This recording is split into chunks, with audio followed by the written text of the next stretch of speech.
Hi there, it's Miss Nowakowski coming to you from the studio at Grower Elementary in the Richmond School District. I have another paper weaving project for you in this video. We're going to learn how to weave with paper a little fish.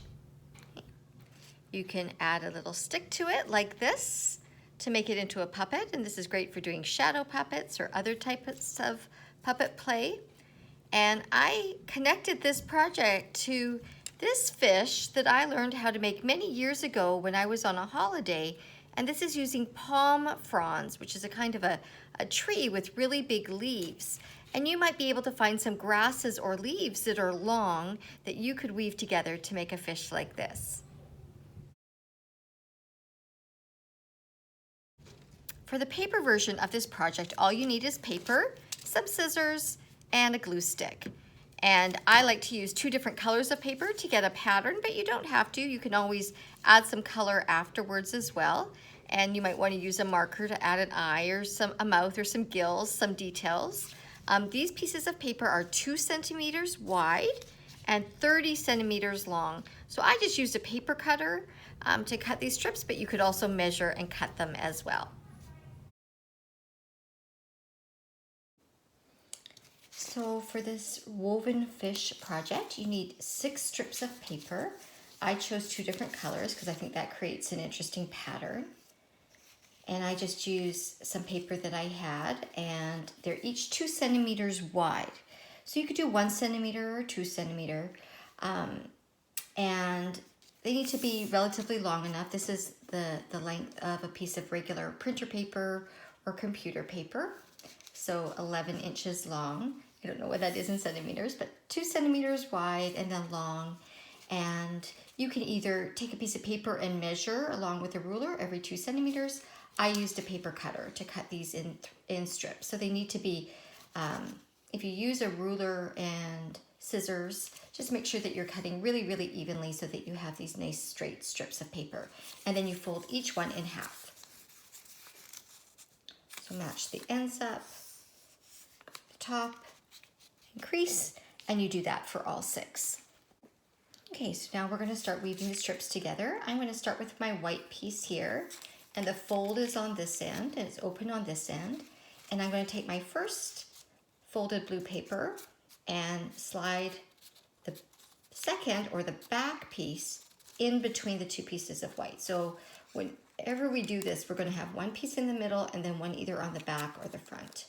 So we're going to do the opposite for the next piece. This one went in front, so this time, whoops, having troubles opening that up. I'm going to put the front piece in the middle and then the back piece behind. And you can see we're starting to get a pattern there.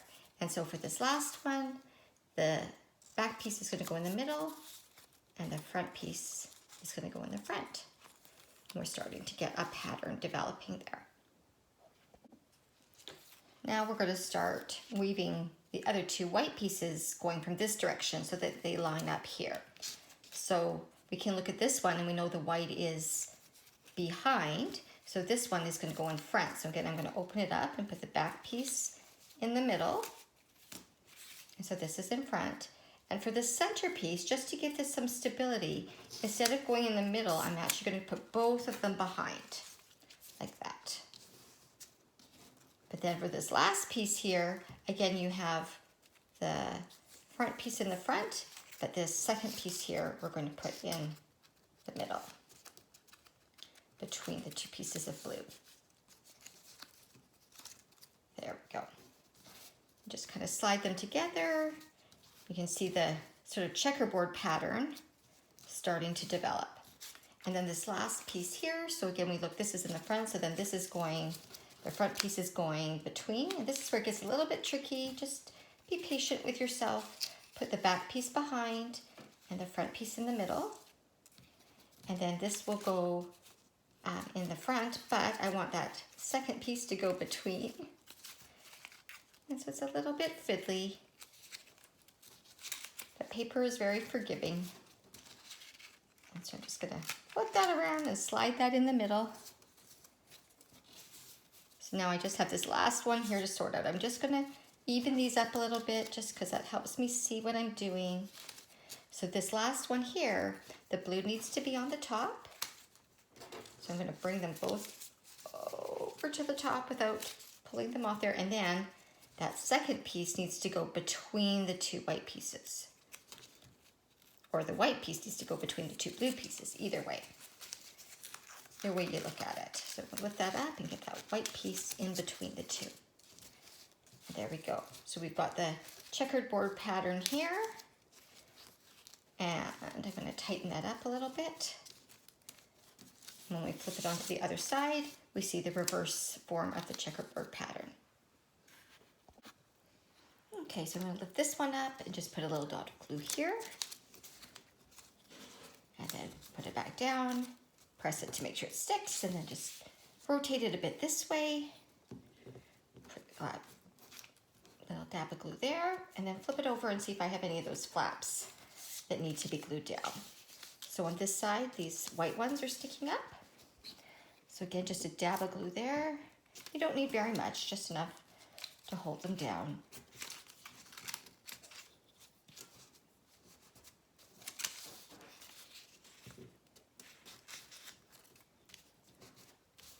There we go.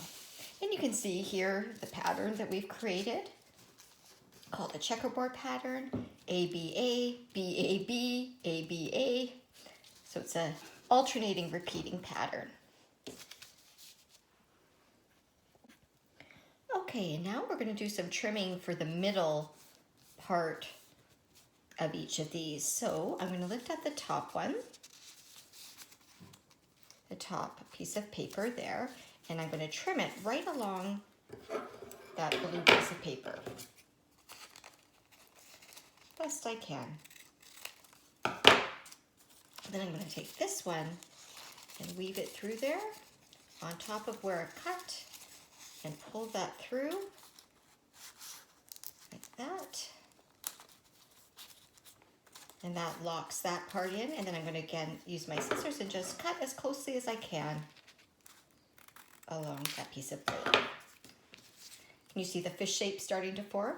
And then I'm doing the same thing on this middle section over here.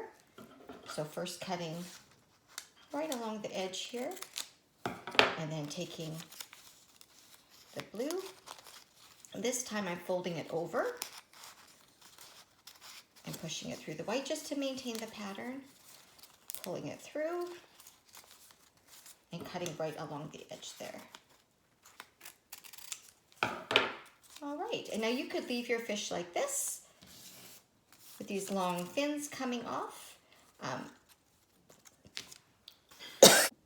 Okay, to cut some fins, you could use a pencil if you want to draw little triangles here to help you. I'm just going to visualize here and lift up my scissors, and I'm just going to cut right to that corner there where those two sections meet and pull this away, and then I'm going to try and do the exact same size of triangle over here.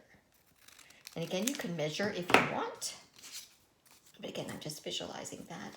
And then for the tail fins, the same thing.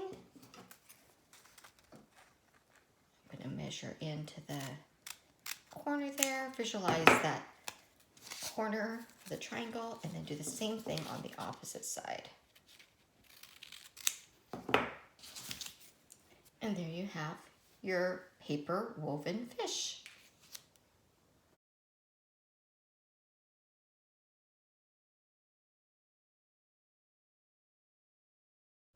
And if you put your fish on a stick, you can create a shadow puppet with it.